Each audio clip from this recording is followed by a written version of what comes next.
183 గజాల 3 BHK villa కేవలం Shri PV Narasimha Rao గారి 19వ వర్ధంతి కార్యక్రమంలో హర్యానా గవర్నర్ పెద్దలు బండారు దత్తాత్రేయ గారు,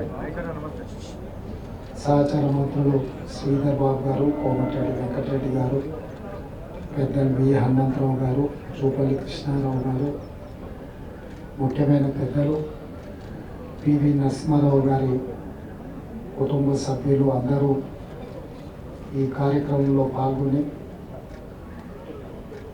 ఈ దేశ కీర్తి ప్రతిష్టలను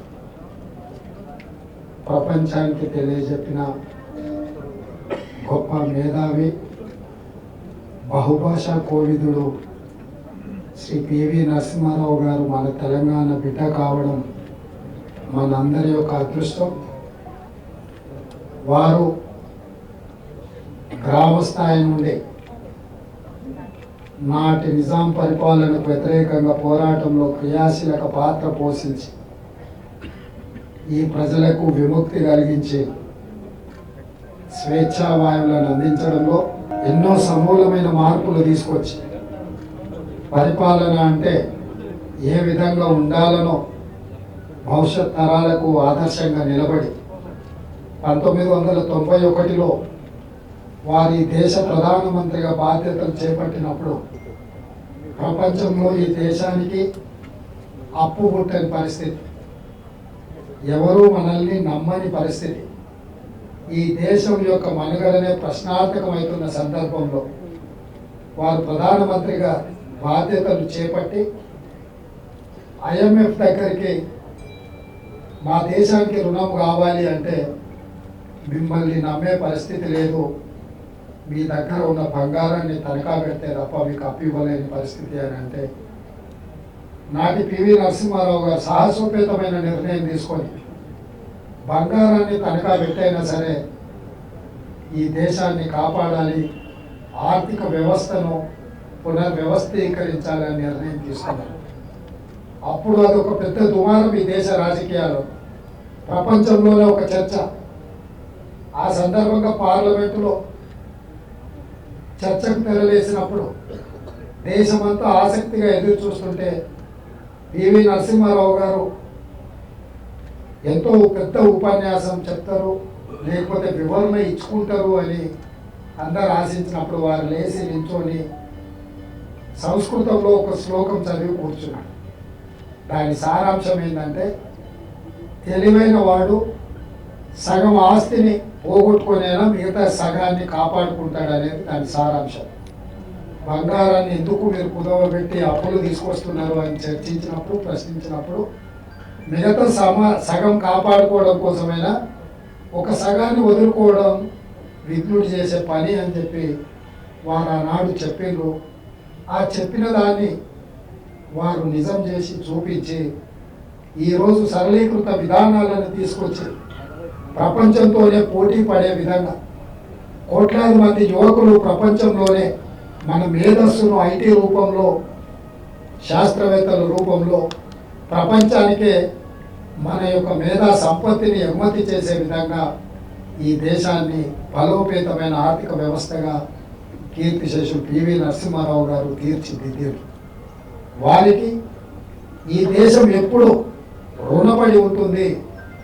ఈ దేశం ఈరోజు ఆర్థిక రంగంలో రాణించిన, పరిపాలనలో పారదర్శకవంతమైన పరిపాలనను అందించిన, ముఖ్యంగా సీలింగ్ యాక్ట్ ద్వారా పేదలకు ఆత్మగౌరవం భూమి, ఆ భూమి కొద్దిమంది చేతుల కబంధ హస్తాలలో ఉంటే ఈ ప్రాంతంలో జరిగిన ప్రతి పోరాటం, నిజాంకు వ్యతిరేకంగా జరిగిన సాయుధ రైతాంగ పోరాటం భూమి చుట్టూనే పరిభ్రమించింది.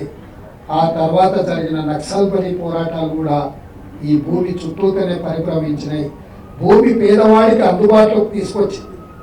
పేదవాడి ఆత్మగౌరవమైన భూమిని భూ పంపకాల ద్వారా వాళ్ళకి చేర్చినప్పుడే ఈ యొక్క పోరాటాలకు ఒక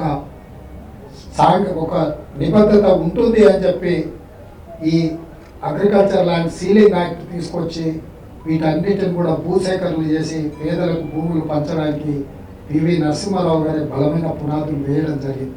అందుకే ఈరోజు ప్రతి పేదవాడు గ్రామాలలో అసైన్మెంట్ ద్వారా భూములు వచ్చిన, బోర్డు పట్టాల ద్వారా భూములు వచ్చిన దళితులు గిరిజనులు ఈరోజు ఆత్మగౌరవంతో ఉన్నారు. మాకు భూమి ఉంది, మాకు ఊరు ఉంది, ఆ ఊరిలో మాకు భూమి ఉంది అని చెప్పి ఈరోజు గొప్పగా చెప్పుకుంటున్నారు అని అంటే దానికి ప్రధానమైన కారణం మాజీ ప్రధానమంత్రి పివి నరసింహారావు గారు అని చెప్పి మనందరం ఈ సందర్భంగా గుర్తు చేసుకోవాల్సిన బాధ్యత ఉన్నది. వారు మన మధ్యలో లేకపోయినా పరిపాలనలో వారు తీసుకొచ్చిన, వారు ఇచ్చిన దిశ ఈరోజు మేమందరం కూడా వాటిని నిత్యం గుర్తు చేసుకుంటూ పరిపాలన అందిస్తే తప్పకుండా ఒక సుపరిపాలన అందించడానికి అవకాశం ఉంటుంది. ఇక్కడ పివి నరసింహారావు గారి ఘాట్ ఉన్నది. అదేవిధంగా కొంచెం ముందుకెళ్తే కీర్తిశేషులు జైపాల్ రెడ్డి గారి ఘాట్ కూడా ఉన్నాయి. ఈ రెండింటినీ తెలంగాణ రాష్ట్ర ప్రభుత్వం అద్భుతంగా అభివృద్ధి చేయాల్సిన బాధ్యత ఇక్కడున్న మా మంత్రివర్గ శాఖలో మా మీద ఉన్నది. ఎందుకంటే ఈ తెలంగాణకు పివి నరసింహారావు గారు ఆద్యుడు. వారిని ఆదర్శంగా తీసుకొని నాకు తెలిసి వారి కుటుంబంలో ఒక సభ్యుడిగా జైపాల్ రెడ్డి గారు బ్రతుకున్నంత కాలం ఆ కుటుంబంతో వారికి గొప్ప అనుబంధం ఉంది.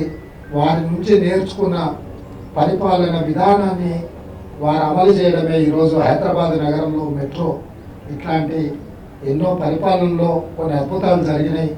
అందుకే ఈరోజు మా అధికారులకు మా ప్రభుత్వం ఈ రెండింటిని సముచితంగా అభివృద్ధి చేసి వీరిద్దరు కూడా కాంగ్రెస్ పార్టీ యొక్క ఆస్తి, ఈ దేశ ప్రజల యొక్క ఆస్తి. తెలంగాణ ప్రజలకు ఒక రకంగా పివి నరసింహారావు గారు, రెండవ రకంగా జైపాల్ రెడ్డి గారు లంకె బిందెలు లాంటి వాళ్ళు. వీటిని జాగ్రత్తగా వారసత్వ